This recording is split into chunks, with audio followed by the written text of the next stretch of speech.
Yo, good morning, magandang buhay mga kakwento. It's your boy Kwento Inyero nagbabalik. And for today's video, so mahalagang araw na to para sa atin. Kasi sa araw na to, lilipad na yung, tingnan natin kung ilan sa young bird ko yung lilipad. At yung young bird natin na na-breed na anak ni Pula, ililipat na natin from breeder into flyer slope. So huwag na natin patagalin pa, let's go!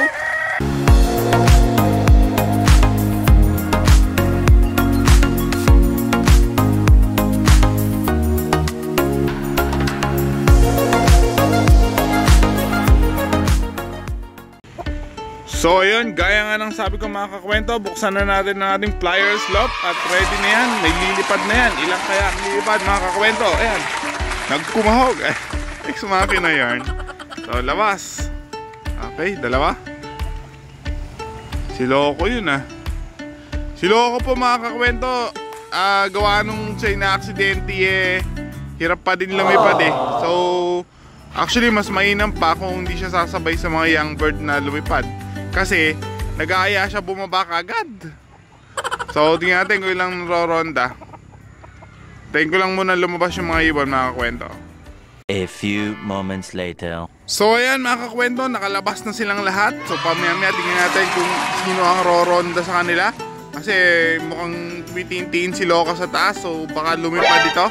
At pag lumipad dito sigurado may sasama. Tingnan natin kung sino ang sasama sa kanya. Yun, lumipad mga kakomento. 6, 7 yung lumipad. Meron pa, nagkakagulo. Yes, kasi si Loco bababa agad yan. Ayun, may isang young bird yan.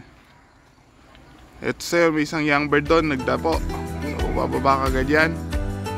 Hindi pa, si ano yan, si Cole. Ayun, mga young ibon natin, mga kakwento. Wow! What? Dami na nila.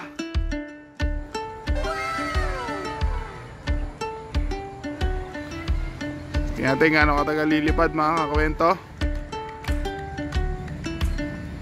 Up, lumayo. So, orasan natin. So, ayun sila, mga kakwento. Whoop. Uy, may humiwalay yung karamihan. May dalawa. Wow. Si ano to?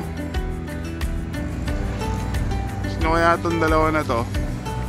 Ayun, may mga matataas, 4. So okay, tumaas kayo, huwag muna kayo bumaba. Ayun Pero may mga bumaba na.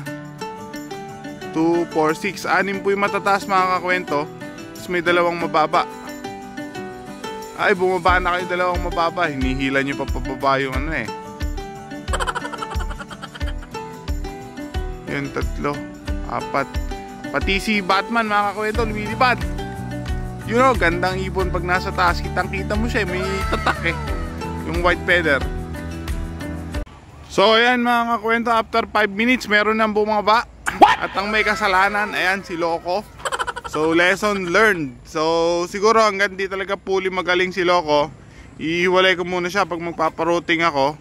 Kasi hindi mababatak yung mga ibon sa ronday So bumaba na yung 5 yata na young bird yung bumaba. Tapos may rumoronda pa, ayun sila So to, ibon ko to. Kaso may kasama na naman puti. Sino kaya yon? Oh my god, it's a disaster mga kakwento. Ayan, bumaba na din si Loca after 8 minutes. Ano ba yan? At naiwan lumilipad. Meron pa akong young bird na 2 nawawala. Young bird pa yung matagal na nawala. Disgrasya. Baka mawala. Ay nako. Wala pa po si Sher yung pula. Tsaka si yung isang bago. So ba't mo iniwan Loca naman? Ayan, nakita nyo, hingal pa si Loca. Bumaba na siya Ayun may 3 lumilipad to mga kakwento. Sino kaya to? Ayan yan, lilitaw. Ayun Kaso may kasamang puti. Ayun mataas Mataas na. Kaso ala yung pula. Sino kaya? Asan yung pula ko? A few moments later. Ayun mga kakwento, safe. Buti na lang, kinabahan ako. So, ayan, kadadating ni Sher, yung pula. Ayan, nasa taas pa siya, hingal pa. Malayo yata narating. Siya yung pinakahuling bumaba.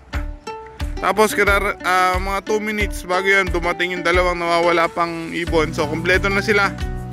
2, 4, 6, 8, 9, 10. So, ayan mga kakwento. So, safe. Buti na lang.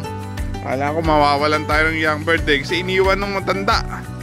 Loka ka talaga. Lesson nga tayo sa atin yan mga kakwento. Sa susunod na paroting natin itong ating mga young bird, ibababa ko muna or ihiwalay ko una si Loco para kasi nagtatawag siya, una siyang bumababa, nahahawa yung mga young bird. So kailangan kasing mabatak sa ronda yung mga young bird natin, lalo na yung yan, si Pula, si Sher, tsaka yung isang bago na galing kay Sherwin kasi nakaband sila ng kasabay ni Loka. So kailangan nilang tumibay na sa routing kasi malapit na rin yung karera nila. So yun ang goal natin ngayon. So habang nasa labas sila, kunin na natin yung dalawang young bird dun sa breeder run, ilagay na natin dito sa loob. Let's go! At ayan mga kakwento, nakikita nyo naman ang lalaki na ng mga breed natin, anak ni 443 at 95. At ito yung anak ni Pula. So it's time to say goodbye to your mother and father kasi po malaki na kayo. So kunin natin.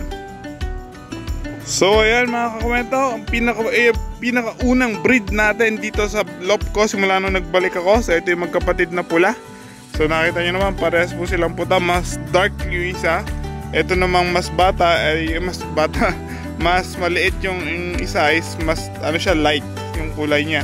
So since malaki na sila, so nag-goodbye na sila sa kanilang parents. So magbe-breed na ng bago yan. So lalagay na natin sila sa Flyers Loft. So ayan sila mga kakwento. So binaba na natin. So ayan, maaarawan na sila dyan. Tingnan nyo naman kasi complete na yung feathers, nakakatayo na. So nakikipaglaban na rin sila sa tukaan doon sa magulang nila.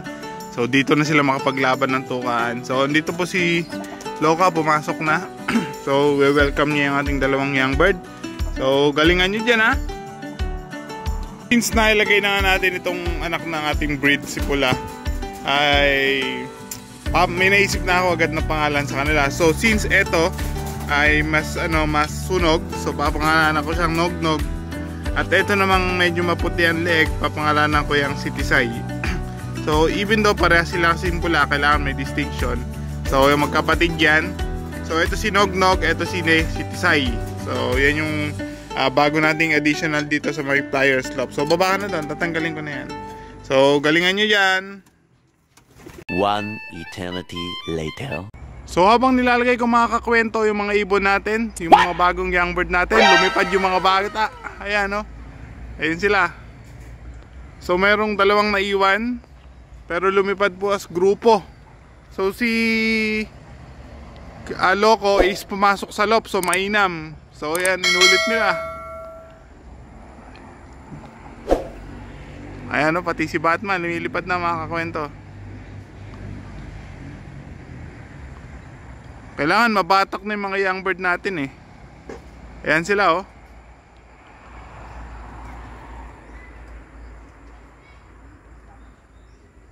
So ayan, after ng mga 10 minutes na lumilipad na sila ulit mga kakwento. So mukhang gusto nang bumaba ng mga ating mga flyers. So ito ang nagsilbi nilang unang group flight. Group flight nila, group routing. So maganda yan, nagkakasabay-sabay na sila. So meron na silang grupo. So ayan, mukhang lumalayo ulit. Ano ba? Bababa na ba? Ayan sila mga kakwento. Woohooy! Ayun o. So yun, warm up lang pala kanina mga kakwento. So bababa na sila. Apo, kanya-kanyang baba.